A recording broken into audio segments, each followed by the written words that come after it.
सतोरे बहिनिया के भैरा एक भैयावा हो कि चल भैलाना भैरो देश से विदेशवा हो कि चल भैलाना भैरो देश से विदेशवा हो कि चल भैलाना मचिया बैठाला रवा भैरो जी के आमा हो कि भैरो बिना ना हमारो गोदिया भैले सोन हो कि भैरो बिना ना हमारो गोदिया भैले सोन हो कि भैरो बिना ना मचिया बैठाला रवा भैरो जी के पापा हो कि भैरो बिना ना हमारो घरवा सोना भैले हो कि भैरो बिना ना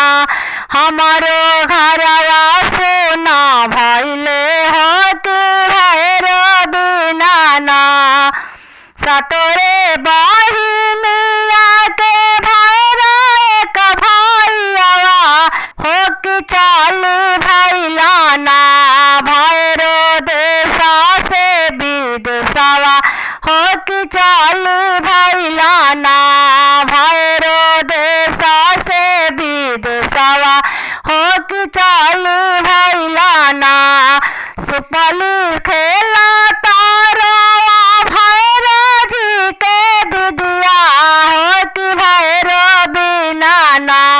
हमारो बगिया सोना भैले हो कि भैरो बिना ना हमारो बगिया सोना भैले हो कि भैरो बिना ना सतोरे बहिनिया के भैरा एक भैयावा हो कि चल भैलाना भैरो देश से विदेशवा हो कि चल भैलाना भैरो देश से विदेशवा हो कि चल भैलाना दहिया दबा तारवा भैरो जी के दिदिया हो कि भैरो बिना ना सेज पर लोटे ले नागिनिया हो कि भैरो बिना ना सेज पर लोटे ले नागिन